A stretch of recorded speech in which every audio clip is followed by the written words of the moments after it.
क्या जातीय जनगणना कराने का फैसला करना बिहार चुनाव के लिए मोदी का मास्टर स्ट्रोक है? क्या जातीय जनगणना का फैसला करके भारतीय जनता पार्टी ने एक ही तीर से सारे निशान साध लिए हैं?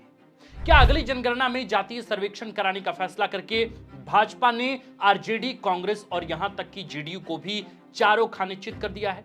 क्या भाजपा ने चुनावी कैंपेन शुरू करने से पहले ही केंद्र के स्तर पर जातीय जनगणना कराने का फैसला करके 2025 के बिहार विधानसभा चुनाव में लीड हासिल कर ली है? क्या वजह है कि कभी नीतीश कुमार की अगुवाई वाली महागठबंधन सरकार के कार्यकाल में बिहार में हुई जातीय जनगणना को समाज को बांटने वाला बताने वाली भाजपा अब खुद इसी राह पर चल पड़ी है? दिलचस्प है कि सभी सियासी दलों में इस फैसले का श्रेय लेने की होड़ लगी है। आखिर बिहार विधानसभा चुनाव के लिए यह फैसला इतना अहम क्यों है?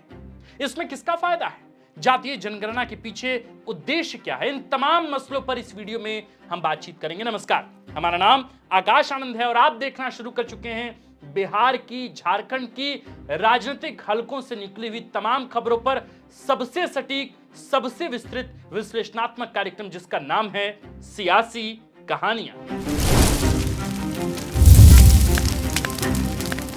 बुधवार को पीएम मोदी की अध्यक्षता में कैबिनेट कमेटी की मीटिंग में सरकार ने अगली जनगणना में जातीय सर्वेक्षण कराने का फैसला किया है। गौरतलब है कि देश में आखिरी बार 2011 में जनगणना हुई थी।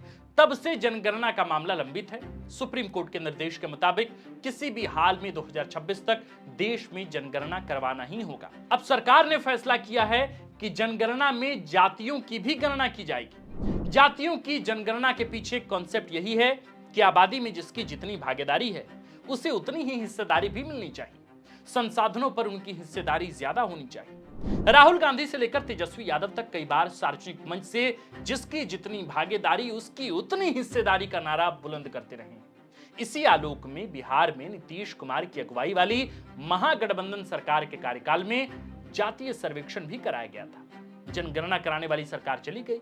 नीतीश कुमार अब एनडीए का हिस्सा है और इस जातीय सर्वेक्षण रिपोर्ट पर कई लोगों का अपना अपना दावा है।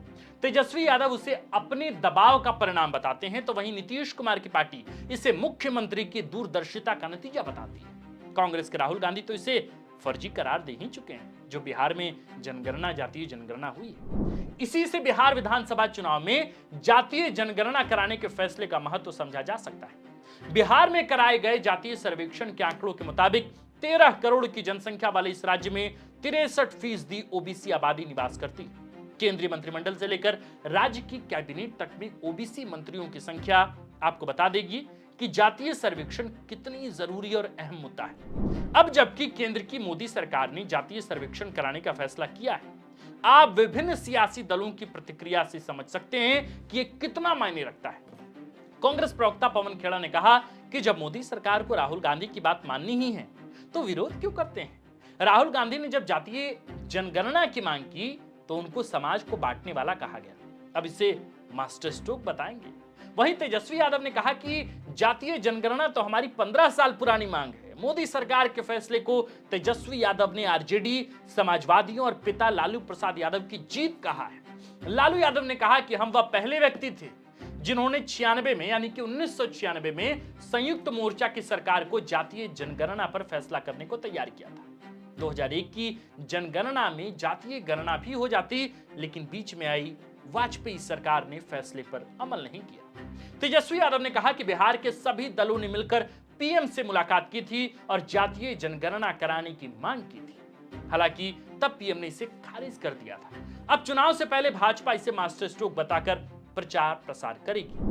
जेडीयू प्रवक्ता अभिषेक झा ने फैसले का स्वागत करते हुए कहा कि नीतीश कुमार और उनकी पार्टी ने लंबे समय से यह मांग उठाई, चाहे इसे विधानसभा से पारित कराना हो, सर्वदलीय सहमति बनानी हो या फिर पीएम तक अपनी बात पहुंचानी हो। जेडीयू सुप्रीमो और बिहार के सीएम नीतीश कुमार ने भी श्रेय लेने का मौका नहीं छोड़ा। उन्होंने कहा कि जातीय जनगणना कराने की हमारी मांग बहुत पुरानी है।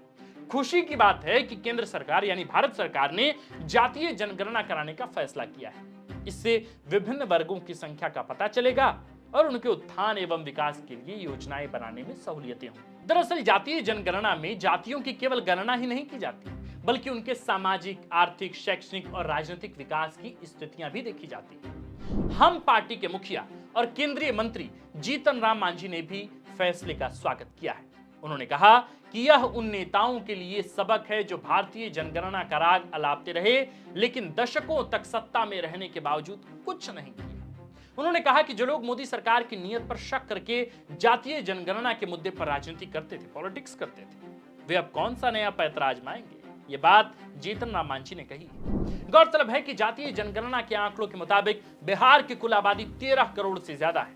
पिछड़ा वर्ग 27.13%, अत्यंत पिछड़ा वर्ग 36.01% और सामान्य वर्ग 15.52% है। पिछड़ा वर्ग कुल आबादी का 63%। जनसंख्या में यादवों का हिस्सा सर्वाधिक 14.27%, एससी 19.65%, एसटी 1.68%, कुशवाहा 4.27% और कुर्मी 2.87% है। ये आंकड़े हम बिहार के बता रहे हैं, जहां पे जातीय जनगणना पहले ही नीतीश कुमार की सरकार ने महागठबंधन में रहते हुए कराई थी। अब हम थोड़ा धार्मिक स्तर पर भी बात कर लेते हैं। हिंदू बिहार में 81.99%, मुस्लिम 17.7%, ईसाई 0.05%, बौद्ध 0.08%। इन आंकड़ों से जाहिर है कि बिहार में विधानसभा चुनाव से ठीक 6 माह पहले जातीय जनगणना कराने का फैसला करके पीएम मोदी ने बड़ा मास्टर स्ट्रोक चल दिया है। इससे एक बड़े वर्ग को अपनी ओर आकर्षित किया जा सके। चुनाव से पहले इस रिपोर्ट के आधार पर खास वर्गों के लिए कल्याणकारी योजनाएं लॉन्च की जा सकती हैं। राहुल गांधी से लेकर तेजस्वी यादव और जीतन राम मांझी से लेकर नीतीश कुमार तक जातीय जनगणना का श्रेय लेने में लगे हुए हैं। हालांकि पहले जातीय जनगणना का विरोध कर चुकी भारतीय जनता पार्टी अब चुनाव में इसे मुद्दे को भुनाएगी भी। गौरतलब है कि जब बिहार में जातीय जनगणना के आंकड़े आए तो बीजेपी ने कहा था कि इससे समाज में तनाव बढ़ेगा, दूरियां बढ़ेंगी। भाजपा ने तत्कालीन नीतीश सरकार पर आरोप लगाते हुए कहा था कि बिहार विधानसभा चुनाव में लाभ लेने के लिए यह रिपोर्ट प्रकाशित की गई। अब उसी रिपोर्ट के आधार पर भारतीय जनता पार्टी ने जातीय जनगणना का ऐलान कर दिया है, जो निश्चित तौर पर बिहार की बड़ी आबादी को प्रभावित करेगा।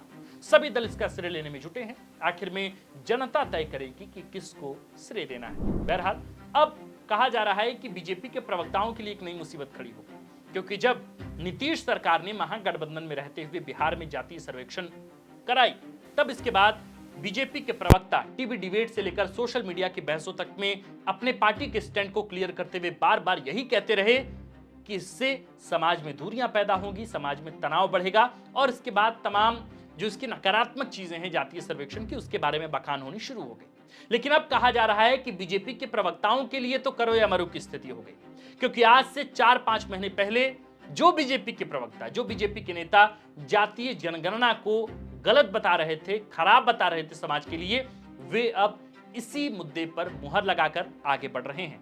राहुल गांधी से अपना जीत बता रहे हैं। तेजस्वी यादव मानते हैं कि ये लालू प्रसाद यादव उनकी पार्टी की जीत है और एक तरफ समाजवादी यानी कि अखिलेश यादव का गुट भी अब इसे श्रेय लेने से नहीं चूक रहा।